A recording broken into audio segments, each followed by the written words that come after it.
we desire things that we saw ourselves lacking as children. So you might want a lot of nice cars because when you was growing up, your parents had a really crappy car and they had the one crappy car that always broke down. So now you value having a good vehicle. So a man values or woman values what they saw themselves lacking in their childhood experience.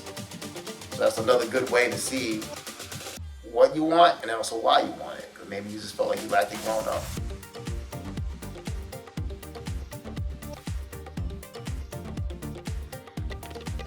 Hello, welcome to another episode of Balance Act. My name is Juan, and today I want to talk about success. And this is a subject I often talk about, and it's something that we're all going for. What prompted me to talk about it today was I was listening to, for the first time, the book, the audio version of it, Think and Grow Rich. It's on Spotify. And as I was listening to the introduction, I was thinking to myself about the word that kept being repeated, which is the secret. Two words, the secret. And then it made me think about the book, The Secret. So the secret is supposed to be the law of attraction. And the law of attraction is this law that's within the universe, supposedly, that if you think about things a certain way, or if you have a certain emotional state within your own body, however you think, however you feel is what you attract into your life. And it's automatic. It's non-discriminatory. So however you think, however you feel is what you get. So if you're constantly negative, constantly complaining, you're going to get that. You're going to get negative things in your life. You're going to get the things you don't want in your life constantly. You're going to be constantly wondering why you can't get ahead. But if you're positive and if you think to yourself, oh, I'm going to do this, I'm going to have this, you can see yourself having it, you can visualize yourself having it, you can feel it, then more than likely that's what's going to turn up in your life. So for years, I've been using this technique to leverage the universe, so to speak, for my own success, for my own financial gain and so forth.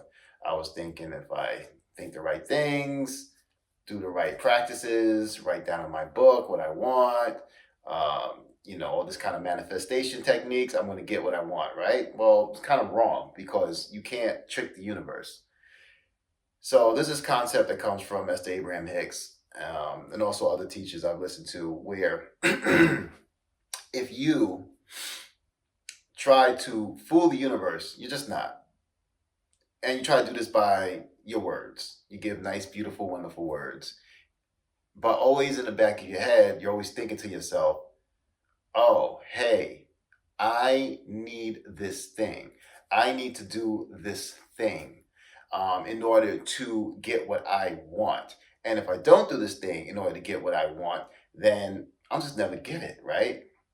So if I light the right candles at the right time, if I'm doing the right meditations, and I'm doing these things over and over again, then I'm going to get what I want, right? Well, kind of actually wrong. So you have to really believe it. You can't just do these things, do these practices, and lo and behold, it's going to come. And that's kind of how we're taught from school, right? And within our society. You do A and B, you will get C result. And that's not even always true with school. They say, oh, hey, you go to high school, you graduate your high school diploma, you go to college, you get your college degree within a field, you start working that field, you start making decent money starting because you have a college degree, and you just go from there and you'll be happy. Nah, not really. That may be many people's experiences. Certainly has been mine. Certainly has been many people that I know. College, essentially, to me, is a get-rich-quick scheme. I think it's necessary for certain fields, obviously like being a doctor, a lawyer, so forth. But I don't know, my experience in college hasn't been the best. I'm happy I did go to college. I'm happy I have my bachelor's degree. I wouldn't trade it. It allows me to be a graphic designer that I am now. But truthfully, I don't want to get all too much off subject. But really my point with even bringing that up is that, having that kind of experience, that kind of training makes you think that, well, hey, if I do these things, then I should get this thing, right? And that's this idea of, law and justice and so forth and so forth. So it's not about what you're doing, it's about why you're doing it. That's the real key. So the real key is, I think, in manifestation and in success and so forth, is why you're doing it. It's the why. Simon Sinek's book, I believe I mentioned it before here. He talks on that. It starts with why, and it does start with why. Why are you doing these things? Like, why do you want $1 million? Why do you want a certain car? Why do you want to live in a certain place? Why do you want a certain wife? Why do you want these things? Why do you want happiness? Why do you want peace? I just want to be happy. What does that mean? Why do you want? What are you talking about? Why aren't you happy now? Like, what's going on there? So that's really the thing, is really explore the why. So I had to do this for myself, for financial success, because I've been having a very difficult time my entire life reaching the financial success that I want. It's incredibly frustrating. I mean, only this year am I really only starting to let it go. And that's due to my spiritual practice, my spiritual beliefs, and also just making certain friends now, being part of a certain community now that really has woken me up to the idea that that's really not what I want. I had this experience also reading the book. It's right here, actually. The Artist's Way by Julia Cameron. Highly recommend this book. I'm going to be studying it again fully, in order to really get these practices down and figure out how I consider myself a blocked artist. I mean, I am an active artist. I am a professional artist. I consider this part of my art, doing this podcast. However, I know I'm not hitting my full potential, nor am I fully expressing myself in the way I want to express myself. And I think this book's going to really help me with that. But when I was studying this book last year, I did this practice where I empty out my closet, literally. I went into my closet, and her recommendation was take out everything that makes you feel lesser than, like anything that makes you feel poor or broke or reminds you of a time period in your life when you felt weak. Throw away all those clothes, all those articles of clothing. Empty your closet and your drawers, your cabinets, just whatever pieces of clothing that you have, just get rid of them. That represent this older you. This is what I did. So I did this, and it was profound experience for me. Just simply throwing away old clothes. It was hard for me to do. I didn't want to do it. I didn't want to throw away my old clothes. But I did it. I threw away my old clothes. So what happened? So I was in the process of doing it. I hit. This is so weird. I hit a pair of underwear. I came across a pair of underwear that were old and tattered and needed to be thrown away, obviously. But then I stopped myself from throwing away the underwear. I said to myself, I could possibly use these. And I said, no, throw them out. Throw away those underwear. You do not need those. Throw those out. You kidding me? Throw those out. So then I dug in deeper. I started taking t-shirts. I had t-shirts 10, 15 years old. I was still holding on to. Took those, throw those out. Get rid of all these underwear, these old socks, these old holy socks. Get rid of these. I started just going crazy, throwing away all this stuff. I was like, I got energized. And then I had bags of stuff to throw out. And then as I'm packing the last article of clothing that I was going to throw away or possibly donate, I did end up donating some things. I started to cry. I got on my knees and I started to cry. Some may or may not know, I was once married, and I unfortunately lost, we were divorced by this time, but unfortunately lost my ex-wife. She passed away. When she passed away in 2015, I didn't really mourn her. I just kind of took my feelings. I had stuffed it. I had 2 children to take care of. I was in school at the time. We were recently divorced. I just took those feelings, stuffed it, kept it moving. Got kids to take care of, got this college degree to earn. So that was me. And then when I packed that last piece of article clothing away to throw away or to donate, I realized something. I never mourned Courtney. I was in Courtney. And I started to allow myself to feel her loss right then and there. And I started crying. I was on my hands and knees. It was very cathartic. Felt good after a moment. Very relieving. And then I realized something. I was there on my hands and knees. It's not money that I want. It's not security that I want. It's not success that I want. It's connection. It's human connections that I want. And now I was lacking. I cut myself off from people. I was focused very much on my career, being successful, making money. And I cut myself off from people in order to get that success because I thought people was a distraction. And I was very wrong. And I realized it right then and there. And then my life changed right then and there. So I was like November about 2023. Come February of 2024, I meet Angela, my girlfriend. And through her, I discovered sacred space. And once I allowed that energy to flow of what I truly wanted, which was connection, I received it. I received it. I received it without looking for it. I wasn't looking for it. I was just going to the kava bars, chilling. That's all I was doing. I met her at Ritual Kava on Dale Mabry, and my life has been great since then. I got what I wanted. So now everything else is starting to become more fun. So I'm starting to let go of now that trauma, trauma I have around, that negative beliefs I have around money. I'm starting to let it go, And funny enough, my girlfriend has similar kinds of trauma and negative beliefs and resistance towards money and making money as I do. So we actually help each other work through it together.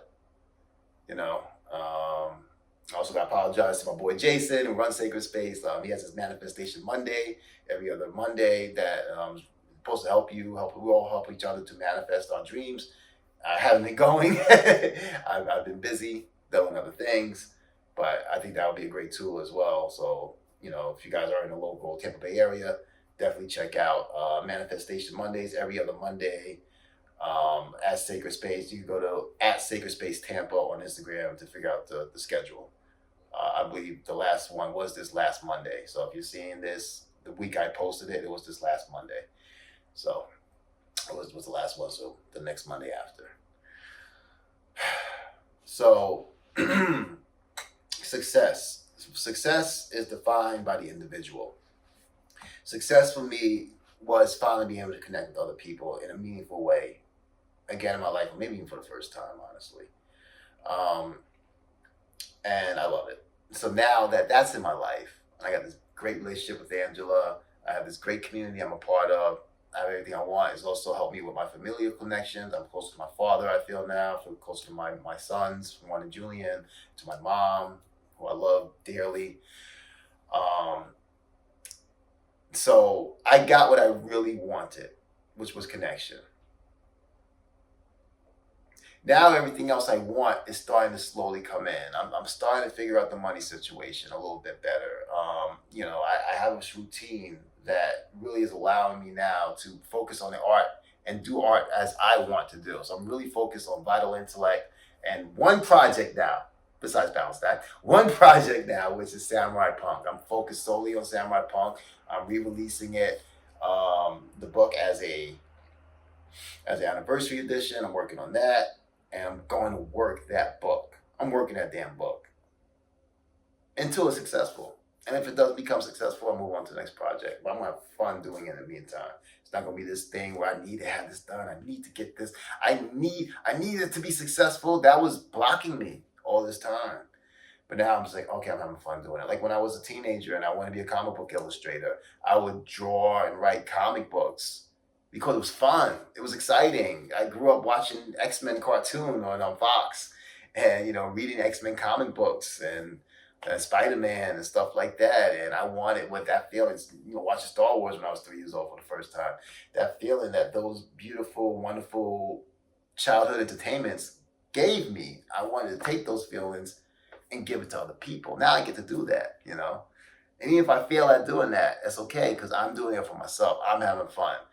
I can't control my output. I can't control my outcome, rather, of what I do, but I can't control my output. So through hard work, discipline, love for the craft, and just having plain old fun, I'm going to get it done. I'm going to do it. So that will be my success. So to me, that's the secret.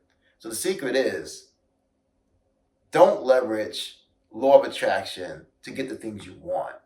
Rather, figure out what you want. Let go of that desire. Figure out why you truly want the things you want. What's the reason underneath that surface reason? Acknowledge it. Let it go and let it come in. That's how law of attraction truly works. Be genuine with yourself. Thus, then be genuine with the universe. Why you desire these things. Also recommend looking into the Four Noble Truths of Buddhism. I reflect on that daily. I reflected on this morning with Angela, which is dukkha. Dukkha is suffering. Life is suffering, so to speak. We suffer through life. Why we suffer is because of Krishna, which is the second noble truth of Buddhism. Krishna is, excuse my pronunciation too, if I'm pronouncing this completely wrong. Krishna is thirst, which is the origin of all suffering. So we thirst for things. Like I thirsted for financial stability. And that thirst for financial stability caused me dukkha, which is suffering. I suffered over my want for financial stability, which I didn't have. And in seeing I didn't have it, I caused myself suffering, dukkha. So that's what Krishna is. The third noble truth of Buddhism is nirvana. So nirvana, not the rock and roll band, but nirvana, the concept is bliss. So it's free of suffering. It's free of also this idea of the self and who you are. I am one, you be free of that idea. You're free of Krishna. You're free of desire, the thirst, which causes the suffering. And you're free from the karmic cycle, which I interpret the karmic cycle as being past hurts. So all those things that happen in your past, all those traumas, all those bad things that happen to you or you perceive as happening to you, all the mistakes you made, all the guilt and resentment that you hold on to right now, that's the karmic cycle. You get to break that and free yourself. Woo! Free yourself from that cycle of past hurts. So that's nirvana. And then the fourth noble truth is the Eightfold Noble Path, which is 8 different ways of reaching nirvana. I don't know them all by heart. I know some of them are right mind, right thinking, right motivation. Look it up online. There's 8 of them, and they're very simple. They're just it's just ways of living your life and relating to others and to yourself. So I would say reflect on those. I think that's very helpful. You may not agree with everything there 100%, but I think it is helpful. Also reflect on Carl Jung's idea of, I think I mentioned this before, Carl Jung's idea of integrating all our different personality traits within ourselves, our ego, our persona, which is how we present ourselves to others, and of course our shadow, to be one solid person, one solid you. Just accepting all your bad sides with your good side. I think that's really, really important towards discovering your true desire and your why. Why do you desire these things?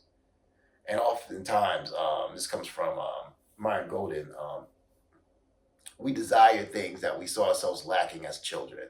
So you might want a lot of nice cars because when you was growing up, your parents had a really crappy car and they had the one crappy car that always broke down. So now you value having a good vehicle. So you might own like 10, 20 vehicles, really nice cars, really take care of the car you have now, which makes you got a new car because of that experience you had when you was a kid. I grew up not poor, maybe a little broke, but not poor. We lived in an upper middle class neighborhood in a nice house. But I was never able to get things I wanted, because my mom was always like, we can't afford that. We can't get that. We can't get that. Oh, I want a Transformer. Oh, we can't afford it. Can't get that. Oh, I want a Nintendo. No, we can't afford it. Maybe we'll get one for Christmas. So I always felt like I can't get what I want. I want to get what I want. So that's why I want money now to have that financial freedom to get what I want, because I value that kind of freedom. I value being able to think of something, want it, and then be able to get it. No problem. I value that experience because I didn't have it growing up, you see. So a man values or a woman values what they saw themselves lacking in their childhood experience. So that's another good way to see what you want and also why you want it. Because maybe you just felt like you lacked it growing up. So what hole are you trying to fill now? Discover your why. That's the best advice I can give. And it's been working for me.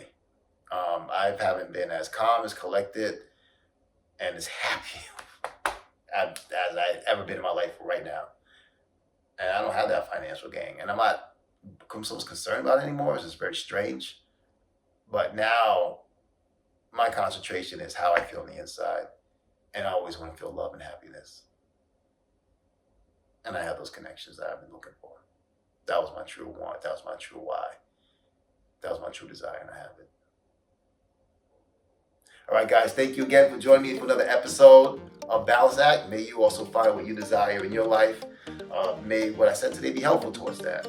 And may you, as always, from my love from here to you, find your own wellness between the practical and metaphysical. May you find that middle road so you don't have happiness and wellness. Thanks as always. Bye for now.